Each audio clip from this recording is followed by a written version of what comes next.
2024 के लोकसभा चुनाव को लेकर सियासत अपने चरम पर है। तमाम राजनीतिक दल इन दिनों सीटों पर प्रत्याशियों के नाम को लेकर मंथन कर रहे हैं। इस बीच संभावित प्रत्याशियों के नाम की चर्चा भी इन दिनों जोरों पर है। आज हम इस रिपोर्ट में यूपी की महत्वपूर्ण सीट बहराइच पर चर्चा करने जा रहे हैं। आज हम आपको बताएंगे इस सीट पर होने वाले संभावित प्रत्याशी कौन हो सकते हैं, लेकिन उससे पहले आपको इस सीट का राजनीतिक समीकरण क्या कहता है वो एक बार आपको समझना होगा। बता दें कि बहराइच शब्द को ब्रह्मंच का अपभ्रंश माना जाता है। पौराणिक मान्यता के मुताबिक सृष्टि की रचना करने वाले ब्रह्मा की राजधानी के रूप में यह प्रसिद्ध था। पहले यह गंधर्व जंगल का एक भाग हुआ करता था। ऐसा माना जाता है कि इस क्षेत्र को ब्रह्मा जी ने विकसित किया था। कहा जाता है कि आजकल जहां सैयद सालार मसूद गाजी की दरगाह भी है और यहां प्राचीन काल में सूर्य मंदिर भी था। ये तो हुई बहराइच के इतिहास की बात। अब यहां की राजनीति पर एक नजर डालते हैं। बता दें कि इस सीट पर 1952 में पहला संसदीय चुनाव कांग्रेस के उम्मीदवार रफी अहमद किदवई ने जीता था। 1957 में भी कांग्रेस के जोगेंद्र सिंह विजय रहे। 1962 में स्वतंत्र पार्टी के कुंवर राम सिंह यहां से चुनाव जीते।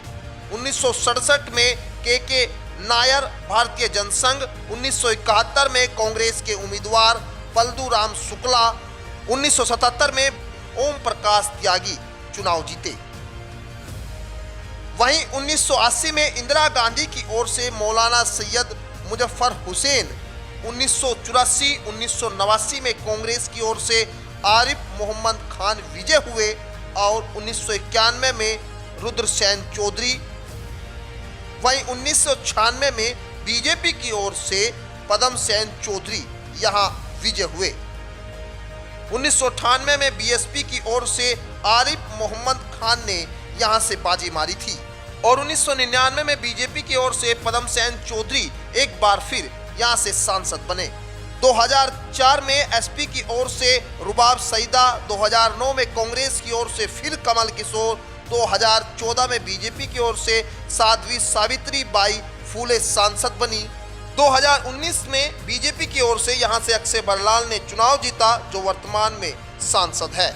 बता दें कि बहराइच में विधानसभा की 5 सीटें आती है, जिसमें बल्हा विधानसभा, बहराइच सदर, महसी, नानपारा और मटेरा विधानसभा शामिल है। जातीय गणित की बात करें तो माना जाता है कि बहराइच सीट पर आज़ादी के बाद कई चुनाव तक मुस्लिम वोट निर्णायक भूमिका निभाते रहे। 2011 की जनगणना के आंकड़ों के मुताबिक जिले की करीब 35 लाख आबादी में से 33.53% हिस्सा मुस्लिम समुदाय का है। इसके अलावा सुरक्षित सीट होने की वजह से दलित वोटों पर सबकी नजर रहती है। वहीं कुर्मी जाति का वोट बैंक भी जीत हार में अहम रोल निभाता है। ये तो हुई बहराइच लोकसभा सीट के राजनीतिक समीकरण की बात। अब एक नजर इस सीट पर 2024 में होने वाले संभावित प्रत्याशियों की करते हैं। बता दें कि मौजूदा सांसद अक्षय बरलाल को बीजेपी एक बार फिर चुनाव लड़ा सकती है। हालांकि आनंद गौड़ वर्तमान में बल्हा विधायक सरोज सोनकर व प्रियंका रावत भी संभावित प्रत्याशियों की लिस्ट में शामिल है।